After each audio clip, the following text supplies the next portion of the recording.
Here in this pandemic COVID-19 outbreak, digital education is on the track, but the ancestors have blessed us with blessing of monuments, buildings that reveals tradition, cultural, great linguistic, geographical heritage of India. So architecture in India will be the topic which we will be covering today. In the question answers census, how it been acknowledged, what is their utilization, what is their classification. Today we will unveil this fold. So let's warmly welcome each other in this phase. धरोहर के कुछ ऐसी नुमाइंदगी और नक्श जो आज भी विश्व के जहन पर जिंदा है। आर्किटेक्चर।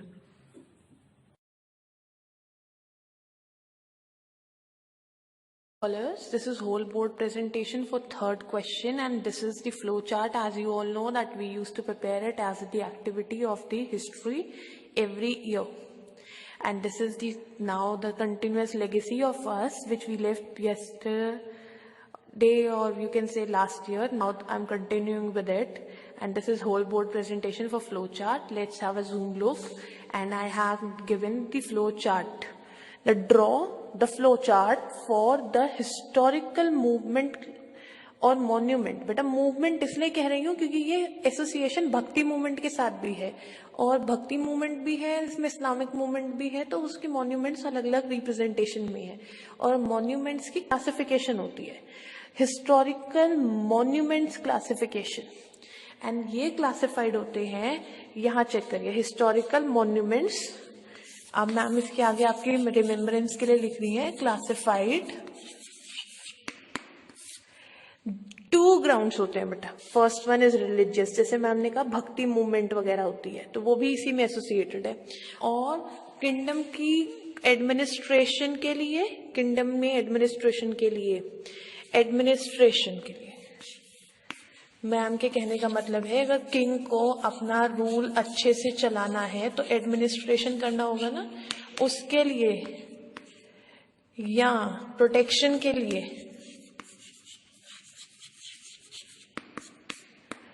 क्या चाहिए होती है, मॉन्यूमेंट्स. वो वाली मॉन्यूमेंट्स कहलाती है सेकुलर मॉन्यूमेंट्स, और जो रिलीजन के लिए होंगी दैट आर रिलीजियस मॉन्यूमेंट्स. और रिलीजियस मॉन्यूमेंट्स पब्लिक प्लेसेस के लिए फेमस होती है, पब्लिक सेफ्टी के लिए होती है, पब्लिक बिलीफ्स के लिए होती है बेटा. They are public places. Religious monuments public places है, ये बिल्ट होती है रिलीजियस पर्पस के लिए, और रिलीजियस पर्पस के लिए temples and mosques are the best example to deliver it to you. अब जो मॉन्यूमेंट्स रिलीजन के अलावा कंस्ट्रक्ट होती है, लाइक फोर्ट्स है, गार्डन्स है, आपके गेटवेज हैं, आपके पैलेसेस हैं, आपकी बहुत बड़ी बड़ी रिनाउंड सिटीज हैं, वो भी तो अकाउंट होंगी ना आर्किटेक्चर में. तो वो कहाँ जाती है, सेकुलर मॉन्यूमेंट्स में. यानी वो बिल्डिंग्स जो आपकी रिलीजियस पर्पस के लिए यूज नहीं होती, अदर देन रिलीजियस पर्पस है, तो हम उसे कहते हैं सेकुलर मॉन्यूमेंट्स. अब वो अकाउंट करती है फोर्ट्स एंड पैलेसेस. फोर्ट्स और पैलेसेस में कौन रहते हैं, किंग्स, और वहां से क्या होता है, एडमिनिस्ट्रेशन. फिर आपके फोर्ट्स और पैलेसेस से ही कंट्री और या सिटी या किंगडम की क्या होती है, प्रोटेक्शन. फिर आपके हैं gardens and gateways. These are places for providing visits, या रेस्ट हाउस वगैरह हो गए, या अच्छी जगह दिखाने के लिए, पावर दिखाने के लिए वो जगहें हैं. ये आने जाने वालों के लिए रेस्ट रूम बनाने के लिए. दीज आर अकाउंट्स टू, क्योंकि रेस्ट रूम हो या आपके पब्लिक प्लेसेस हो गार्डन्स वगैरह की, तो वो रिलीजियस नहीं है, अदर देन रिलीजियस है. Then you have capital cities. आप किंगडम चलाना है, आपको रूल करना है, तो रूल करने के लिए लॉ एंड ऑर्डर चाहिए. लॉ एंड ऑर्डर कहाँ से प्रिपेयर होंगे, कहाँ ड्राफ्ट होंगे, कहाँ इम्प्लीमेंट होंगे, कैसे इम्प्लीमेंट होंगे, सारा किंग कहाँ रहेंगे, कहाँ से सेंटर होगा, कौन सा एरिया हेडक्वार्टर होगा, वो यहाँ डिसाइड होता है. तो these are the activities other than religion. So monuments are classified on the basis of the their functioning, and that's why this is regarded as historical monuments classification. Scholars, once again I warmly welcome you class 7th in phase of learning chapter number 5 history, and this is architecture in medieval India. And the architecture in medieval period is regarded as symbol of power, regarded as power reflection, symbol of power, ताकत थी king की. Country में ये कहा जाता था. हमें इस स्टेटमेंट को जस्टिफाई करना है कि ऐसा क्यों कहते थे. ऐसा इसलिए कहते थे कि आर्किटेक्चर रिफ्लेक्ट करता है पावर ऑफ द किंग को. क्या पावर ऑफ किंग जो था वो एक रिफ्लेक्शन है किसकी, आर्किटेक्चर की. और उस आर्किटेक्चर का मीनिंग है इम्प्रेशन. सिर्फ क्या देना है उन्हें, एक impression.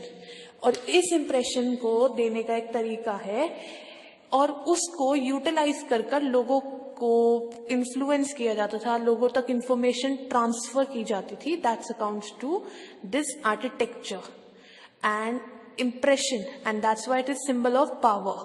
And one example in history said to be very famous, Buland Darwaza. Bulwand Darwaza at Fatehpur Sikri was construction of gateway which was constructed and built at Fatehpur for the celebration of victory of King Akbar. Akbar जब गुजरात पर विजय प्राप्त कर कर आते हैं तो उनकी victory को सेलिब्रेट करने के लिए एक कंस्ट्रक्शन होती है फतेहपुर सिकरी में और उसे कहते हैं बुलंद दरवाजा. So have a look and let's conclude it for this session.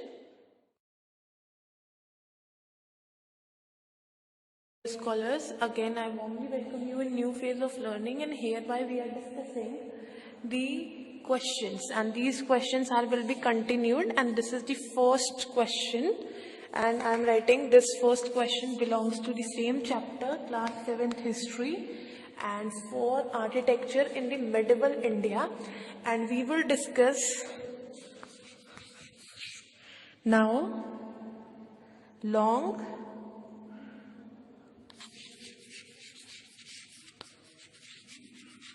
questions with their answers. So this is your first long question, and hereby I am writing one over here. Let's check.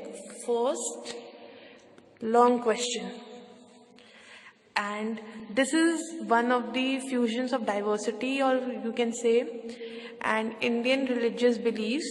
That first phase said to be temples were the places of various functions support the statement. आपको बताना है कि temples बहुत सारे काम के लिए use होते थे. They were not only worship places but used for many of the ways for various functioning of kingdom. Kingdom के बहुत सारे काम टेम्पल से होते थे. It is religious place as well as place of other functions as well. So let's check what functions were performed. ऐसा क्या होता था कि वो उसे कहते हैं हम कि वो बहुत सारी एक्टिविटीज के लिए यूज होते थे. The first phase to be said to that temples were the prominent का एक दूसरा पॉइंट का वर्ड होता है epicentre places for the following activities. अब एक ऐसी प्लेस है जहां पर बहुत सारी एक्टिविटीज होती है. Let's check which are they. Places were deities, where deities were deity यानी कि आपके देवी देवता हो गए, आप जिन लोगों में बिलीव करते हैं उनके स्टैचूज हो गए.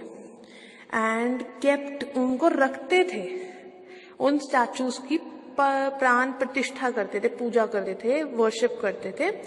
और उससे पहले उनको स्थापना दी जाती थी, मतलब कि उनको प्लेस किया जाता था. और प्लेस के टाइम भी पूजा होती है जिसे कहते हैं प्राण प्रतिष्ठा करना मूर्तियों की. And then serve, second function was serve as a centre of performing art. In those days, the bhajan kirtans have the arts also, arts like music and dance. And then third and the most important, देखिए बेटा यहाँ पर record रखते थे Brahmins अपने पास कि kingdom में क्या क्या हो रहा है और कौन कौन सी एक्टिविटीज हो रही है, और वो पर्सन्स को मंदिर के जरिए पता लगती थी हिस्ट्री के बारे में. और सारी हिस्ट्री आज भी मंदिर के बारे में मंदिर से ही पता लगती है in Hindu culture, because it is center of passing knowledge. ये एक सेंटर था जहां पर हिस्ट्री की रिकॉर्डिंग हुई हुई है और आज हमें वो बता रही है. और sometimes temple were very safe place, क्योंकि वहां पर स्टीलिंग वगैरह की प्रॉब्लम नहीं होती थी और वो बहुत मैग्निफिसेंट बिल्डिंग थी, तो उसे स्टोरेज ऑफ ग्रेन्स के लिए भी यूज करते थे. This is grains. Eight sometimes कई जगह पे करते थे, कई जगह नहीं करते थे. Then next set to be used as a treasure in a kingdom. क्योंकि टेम्पल्स के पास बहुत सारा गोल्ड होता है बेटा, रिच इन metals.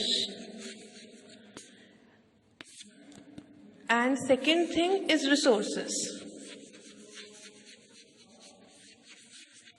टेम्पल्स के पास बहुत सारा मेटल भी होता है और बहुत सारे रिसोर्सेज भी होते हैं. So this is your basic point which says the temples were places of various. After having the question answers of the chapter, it's time to say goodbye to each other.